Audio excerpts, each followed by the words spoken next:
Assalamualaikum warahmatullahi wabarakatuh.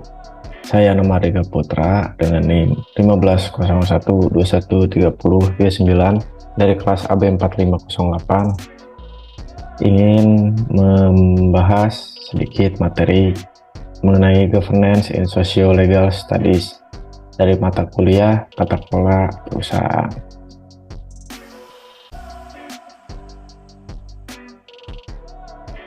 Jadi pada materi ini ada 4 bagian pada pendekatan disiplin pada ilmu sosio hukum. Pertama itu memetakan domain intelektual pendekatan sosio hukum untuk menjawab 3 pertanyaan utama, yaitu apa itu hukum, di mana itu hukum, dan apakah ada kronologi munculnya hukum.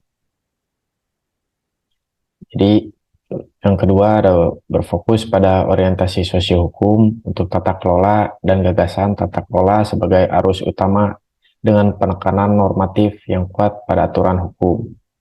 Lalu yang ketiga, membahas hubungan antara hukum dan pelaksanaan kekuasaan, khususnya dari perspektif tentang penggunaan hukum dan strategi lain dari regulasi yang membantu pembangunan identitas individu melalui desain perilaku.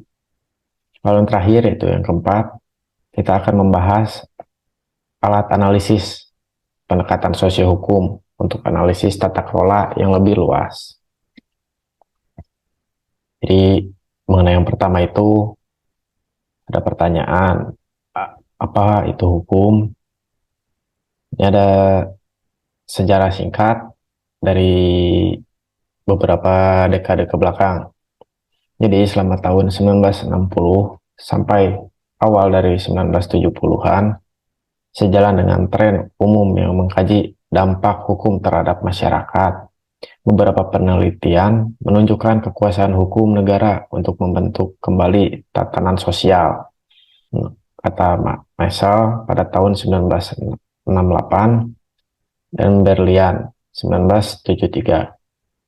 Dalam hal ini menunjukkan dominasi bentuk hukum atas perintah normatif lainnya.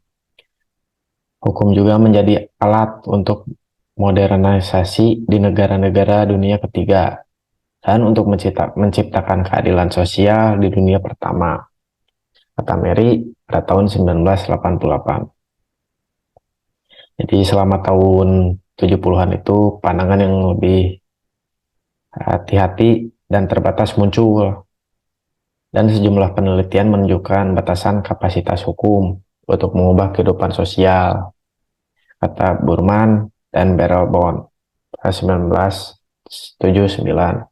Di sini ada foto dari Mesel yang kiri dan yang kanan, yaitu Herlbond. Lalu selanjutnya ada pertanyaan, di mana sih hukum itu? Jadi mereka mengungkapkan ya dari para ahli bahwa tata kelola perilaku sosial dimediasi oleh peran normatif jamak yang secara integral dan tidak terpisahkan menjadi bagian dari kehidupan sosial. Jadi dalam pendekatan ini apa yang juga muncul adalah posisi baru dari individu yang sangat berbeda dari yang ada di dalam disiplin hukum konvensional.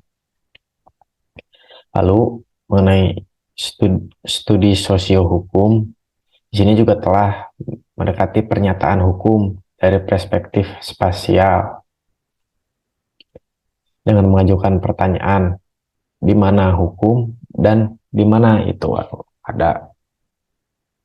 Jadi dari dua pertanyaan itu mengarah pada perhatian kita pada fakta bahwa tidak cukup untuk mengasumsikan bahwa hukum itu ada, dan pengetahuan hukum tentang hukum sangat berdampak pada penggunaan sosialisasinya.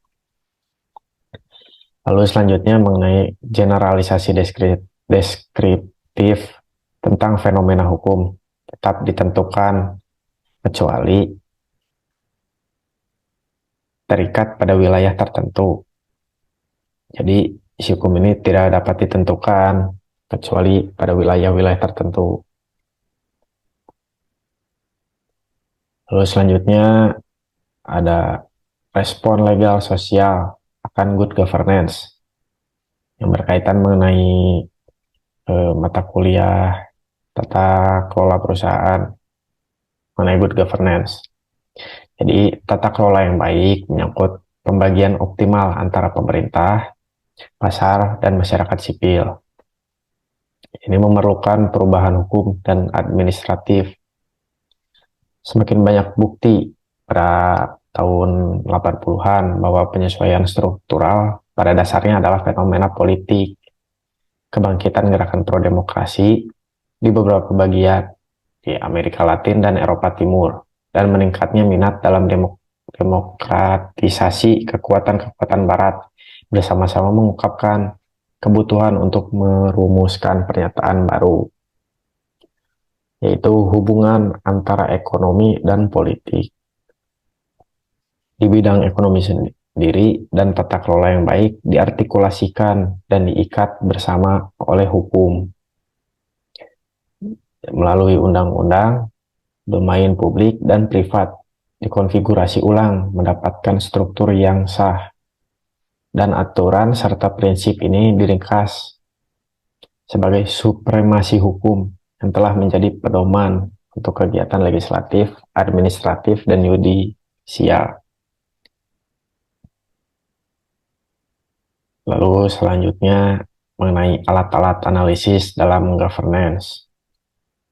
Jadi hukum sebagai alat utama untuk menegakkan tatanan sosial. Para ahli juga setuju bahwa hukum resmi negara hanyalah satu di antara beragam normatif dalam masyarakat yang mengatur perilaku dari sosial itu sendiri. Jadi tata kelola merupakan deskripsi realitas sosial daripada tujuan objektif yang harus dikejar. Jadi dalam studi sosiohukum ini menolak pendekatan normatif terhadap tata kelola. Mengingat orientasi ini mereka menawarkan alat analisis atau perspektif, dengan kata lain pandangan unik untuk memahami pengaturan mengenai tata kelola, proses, dan hasil dalam berbagai pengaturan.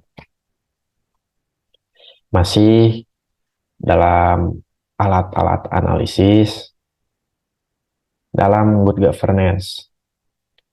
Jadi alat analisis yang utama yang muncul adalah memahami pengetahuan individualis tentang bagaimana sih hukum itu dan bagaimana sih hukum itu ada. Bila sudah dapat memahami itu, individu itu sendiri dapat menyadari dan menggunakannya dalam interaksi mereka, resolusi konflik, formulasi aturan, dan kegiatan lain yang merupakan seluk-beluk dari tata kelola. Selanjutnya, mengenai konseptualisasi individu sebagai warga negara yang aktif, yang bertanggung jawab, misalnya untuk kepuasan kebutuhannya sendiri, melalui pekerjaan dan keselamatannya sendiri, melalui manajemen resiko individual. Dilihat dengan cara ini, perilaku individu bukanlah respon pasif terhadap tata kelola yang diberlakukan dari atas, tapi terdiri dari tindakan subjek aktif yang pada dasarnya bebas, dan dengan demikian berpartisipasi aktif juga dalam pelaksanaan kekuasaan.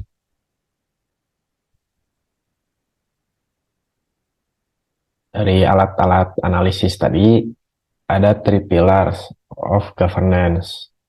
Yang pertama ada organization, yang seringlah kita lihat pada perusahaan-perusahaan.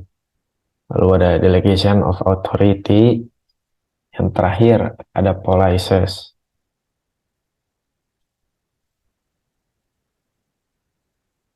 Nah, jadi saya memiliki kesimpulan mengenai materi dari pembahasan ini. Jadi menurut saya hukum adalah hal yang sangat penting. Dengan kata lain, bila disederhanakan, hukum itu adalah aturan. Di mana ada aturan, pasti di situ segala kegiatan akan berjalan dengan lancar. Bila aturan tersebut diberlakukan dengan baik dan benar. Dalam contoh, dalam bernegara, ada hukumnya, ada aturannya. Dalam gambar ini juga bermain olahraga, ada juga hukumnya. Hal kecil pun ada hukumnya, semisal eh, hukum di rumah. Semisal kita makan lalu kita cuci piring sendiri, itu udah menjadi hukum yang kita tidak sadari sebenarnya. Dalam agama pun ada hukumnya. Nah, hukum ini juga sangat penting diberlakukan dalam governance, karena dalam berbisnis, berusaha, perusahaan harus memiliki aturan, karena aturan ini sangat berpengaruh pada jalannya suatu kegiatan dalam perusahaan dan dapat mengurangi resiko kegagalan dalam berbisnis. Mungkin cukup sekian pembahasan mengenai materi kali ini. Terima kasih. Wassalamualaikum warahmatullahi wabarakatuh.